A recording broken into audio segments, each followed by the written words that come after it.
Halo sahabat Sport News Indonesia, kembali lagi di channel Sport News Indonesia. Ya, kali ini mari kita membahas tentang perkiraan formasi saat Timnas Indonesia berhadapan dengan Timnas Bahrain. Ya, Timnas Indonesia akan menghadapi Timnas Bahrain pada tanggal 10 Oktober 2024 nanti ya, jam 23.00 waktu Indonesia Barat.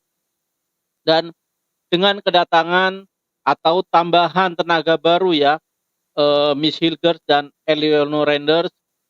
Berikut perkiraan formasi untuk pertandingan melawan Bahrain. Ya, prediksi pertama, Sintayong nanti akan menggunakan formasi 3-4-3 ya, atau 3-4-2-1. Di posisi kiper tentu ada Martin Paes ya. Kalau misalkan Martin Paes sudah fit, pergelangan tangannya sudah oke, saya yakin 100% Martin Paes yang akan dimainkan. Tetapi kalau misalkan masih belum fit, mungkin Hernando Ari yang akan mengisi pos penjaga gawang. Tapi nggak apa-apa. Kita di pos penjaga gawang ada banyak pilihan ya, karena memang nomor satu adalah Martin Paes, tetapi Sintayong tentu tidak akan memaksakan apabila Martin Paes sedang mengalami cedera. Dan untuk tiga back sejajar ya, seperti kebiasaan oleh Sintayong, Sintayong akan memainkan Jay Itzes, Rizky Ridho, dan Miss Hilgers. Tentu ini adalah pilihan yang terbaik untuk saat ini ya, karena Justin Hubner juga sedang cedera, dan posisi untuk center back Jay Itzes dan Miss Hilgers saya rasa tidak akan tergantikan ya. Kecuali mungkin nanti Rizky Ridho ini yang bisa nanti di rolling kalau misalkan kondisinya kurang begitu maksimal. Tapi saya rasa untuk saat ini Rizky Ridho menjadi pilihan utama di tengah bersama Jay Itzes dan Miss Hilgers. Dan untuk dua gelandang bertahan, Jordi Amat dan Tom Haye. Untuk Tom Haye tidak usah dipertanyakan ya, kalau misalkan dia kondisinya fit, memang satu tempat di gelandang adalah milik Tom Haye. Kemarin pas saat berhadapan dengan Australia, Tom Haye harus memulai dari bangku cadangan karena memang kondisinya tidak begitu fit, mengingat Tom Haye saat itu belum memiliki klub ya. Tapi saat ini Tom Haye sudah reguler bermain di klub, saya rasa kondisinya sudah fit 100%. Dan Tom Haye akan dibantu oleh Jordi Amat. Nah, kenapa saya milih Jordi Amat di sini? Karena Jordi Amat adalah pemain yang cukup senior dan sangat berpengalaman.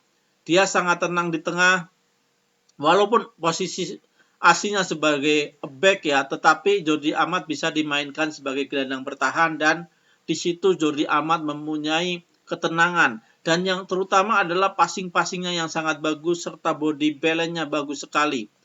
Jordi Amat nggak mudah kehilangan bola, namun kalau Jordi Amat dipasang di belakang, Jordi Amat kecepatannya sekarang sudah berkurang, dan saya rasa Jordi Amat lebih baik dimasukkan di pemain gelandang bertahan. Akan mendampingi Tom Haye, akan kuat kita penguasaan bola nanti ya. Nah, untuk gelandang sayap, saya rasa posisi kanan sudah fix milik Calvin Pedong. Nah, Calvin Pedong ini apabila dalam kondisi fit, saya rasa tidak akan tergantikan di posisi sayap kanan. Mungkin nanti di babak kedua bisa jadi di rolling, tapi untuk starting 11 Calvin Pedong rasanya tidak akan bisa digeser ya, mengingat kualitas dari Calvin Pedong yang sangat baik. Dan di sisi kiri ada Sandy Walsh. Nah, saya rasakan Sandy Walsh ya daripada misalkan Pratama Arhan atau Sain Patinama. Tapi mungkin nanti babak kedua Sandy Walsh bisa digeser oleh Pratama Arhan atau Sain Patinama. Tapi untuk starting 11 saya rasa Sandy Walsh nanti akan menempati wing sayap kiri ya. Nah, untuk gelandang serang nanti ditempatin oleh gelandang kita yang baru ya, Eliano dan Ragnar Uratmangun. Ragnar Uratmangun bisa jadi maju sedikit melapis dari Rafael Struijk membantu penyerangan. Tetapi mengingat tenaganya ya, tenaga kuda dari Ragnar Uratmangun ini, dia bisa juga diposisikan sebagai gelandang karena dia sangat mobile. Dia kuat dalam duel-duel bola, dan dalam penguasaan bola juga kuat. Jadi saya rasa nanti Ragnar akan menjadi gelandang serang ya, bersama dengan Eliano. Dan di depan ujung tombak ada Rafael Struijk, yang saya rasa tetap masih akan menjadi pilihan utama Coach Sintayong, walaupun ya Liga Australia belum dimulai. Nah, ini adalah formasi pertama. Kemungkinan besar Sintayong akan memakai formasi seperti ini ya. Mungkin hanya 1-2 nanti pemain yang nggak sesuai, tapi gambarannya besar saya rasa Sintayong akan menggunakan formasi ini. Karena apabila ditekan juga, ya apabila ditekan kita bisa memakai 5 back ya, karena Sandy Walsh dan Calvin Verdong juga posisi aslinya adalah sebagai back. Ragnar Uratmangun bisa rada ke samping apabila ditekan, Eliano. Jadi kita akan mempunyai pertahanan yang kuat. Dan serangan balik kita juga akan sangat cepat ya dari Ragnar Uratmangun dan Eliano Renders. Nah, saya rasa ini cocok sekali. Kita yakinlah dengan formasi seperti ini kita bisa menguasai lini tengah, menguasai permainan dan dapat memenangkan pertandingan. Nah, prediksi formasi yang kedua adalah menggunakan formasi 4-4-1-1 ya. Mencoba dengan kelebihan kita di sisi back ya. Mungkin Jay Isus akan diduetkan dengan Miss Hilgers. Jadi 4 back sejajar, Calvin Verdong, Jay Isus, Miss Hilgers, dan Nathan. Gelandang bertahan tetap ditempatin oleh Jordi Amat dan Tom Haye. Dan gelandang sayap ada Uratmangun dan Eliano.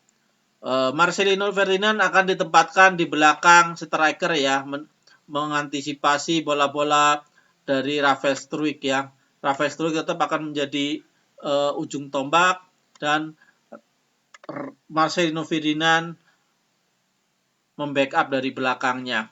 Nah, ini formasi kedua ya, perkiraan formasi kedua atau